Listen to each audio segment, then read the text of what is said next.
Hello friends. IPL அப்படிங்கிறது ஒரு franchise cricket. அங்கே வந்து ஒரு பிளேயர் ஃபார்மில் இருக்கிறது தான் முக்கியம். அங்கே வந்து எமோஷனலுக்கோ சென்டிமெண்ட்டுக்கோலாம் வந்து வேலை கிடையாது. அந்த எமோஷனல் இருக்கும். எப்போ இருக்குன்னா ஒரு பிளேயர் ஃபார்மில் இருக்கிறப்ப எமோஷனாக பேசுவாங்க. தொடர்ந்து நீங்கள் எங்கள் டீமுக்கு ஆடணும்னு சொல்லுவாங்க. பட் அவர் ஃபார்ம் அவுட்டில் இருக்கிறப்ப அந்த எமோஷனை பெருசாக வந்து காட்ட மாட்டாங்க. இப்போ அந்த மாதிரி வந்து நம்ம வச்சு ஏமாற்றப்பட்ட ஒரு பிளேயர் வந்து ஆண்ட்ரே ரசல். ஏமாத்தினார் அப்படின்னா அவருக்கு காசு சம்பளம் போயிருக்கும், ஓகே. பட் இருந்தாலும் தொடர்ந்து கேகேஆருக்காக ஆடணும் அப்படின்னு சொல்லிட்டு தான் ஆண்ட்ரே ரசல் வந்து விருப்பப்பட்டார். பட் அதை வந்து கேகேஆர் நிர்வாகம் மேனேஜ்மெண்ட் வந்து இப்போ அதை வந்து கைவிட்டுட்டாங்க அப்படின்னு தான் சொல்லணும். இந்த வரப்போகிற சீசன் வந்து ரொம்ப டிஃப்ரெண்ட்டாக இருக்க போகுது. ஏன்னா பெரிய பிளேயர்ஸ்லாம் இப்போ ஏலத்துக்கு வந்திருக்காங்க. அதுவும் வந்து பணம் அதிகமாக கொட்டி கொடுத்து அவங்களெல்லாம் வந்து வாங்கினாங்க, இல்லை தக்க வச்சுருப்பாங்க. அந்த மாதிரி பிளேயர்ஸை ரிலீஸ் பண்ணுறாங்க. வெங்கடேஷ் ஐயர் 23.25 கோடிக்கு வந்து அவர் வந்து ரிலீஸ் பண்ணிட்டாங்க.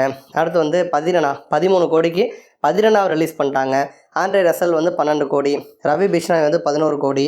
இந்த மாதிரி வந்து ஃபாரின் பிளேயர்ஸும் Conway, Anrich, Nortje, David Miller, Livingstone, இந்த மாதிரி பிளேயர்ஸ் எல்லாருமே பார்த்தீங்கன்னா இப்போ ஏலத்துக்கு வந்திருக்காங்க. இவங்களெல்லாம் மற்ற அணி வாங்குவதற்கு கண்டிப்பாக அதிகமாக ஆர்வம் காட்டுவாங்க. அந்த வகையில் வந்து ஆண்ட்ரே ரசலை கேகேஆர் வந்து வெளில விட்டதுனால மனுஷன் ரொம்பவே வந்து கலங்கி போயிருக்காரு. அதுவும் வந்து கேகேஆர் ஜெர்சியை போட்டுக்கிட்டே பார்த்தீங்கன்னா எமோஷனலாக வந்து பேசியிருப்பார். நான் இதை வந்து கொஞ்சம் கூட எதிர்பார்க்கல அப்படிங்கிற மாதிரி ஆண்ட்ரே ரசல் வந்து சொல்லியிருக்காரு. அவர் முன்னாடி நடந்த ஒரு சம்பவத்தையும் குறிப்பிட்டு பேசியிருக்காரு. 2020 டைமில் நான் வந்து ரிட்டையர் ஆகிற வரைக்கும் கேகேஆர் ஃப்ரான்ச்சைஸ்க்காக தான் ஆடுறதுக்கு விருப்பப்படுறேன் அப்படிங்கிற மாதிரி ரசல் வந்து சொல்லியிருப்பார்.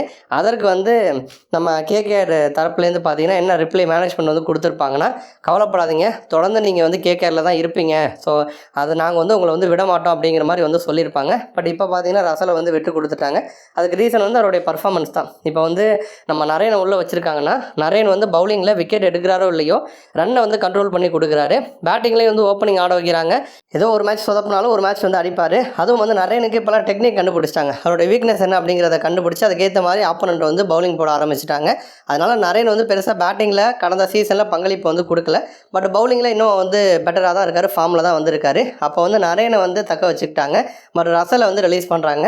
11 வருஷத்துக்கு பிறகு ரசலை ரிலீஸ் பண்ணதுனால தான் மனுஷன் எமோஷ்னல் ஆகியிருக்காரு. என்னால் வந்து ஏற்றுக்க முடியலை. நான் அதை வந்து கொஞ்சம் கூட என்னால் நம்ப முடியலை. என்னை எப்படி வந்து ரீட்டைன் பண்ணி வச்சுப்பாங்க அப்படின்னு தான் நான் வந்து இருந்தேன். பட் கேகேஆர் வந்து என்னை வந்து ரிலீஸ் பண்ணிட்டாங்க. ஸோ வந்து பட் எது எப்படி இருந்தாலுமே நன்றி அப்படிங்கிற மாதிரி தான் வந்து கேகேஆர் மேனேஜ்மெண்ட்டுக்கு நன்றி சொல்கிற மாதிரி தான் சொல்லியிருக்காரு. பட் இருந்தாலும் அவருடைய முகத்திலே வந்து அந்த ஒரு கோபம், அந்த ஒரு வருத்தம் வந்து ரசல் முகத்தில் வந்து தெளிவாக வந்து தெரிஞ்சிருக்கும். நன்றி.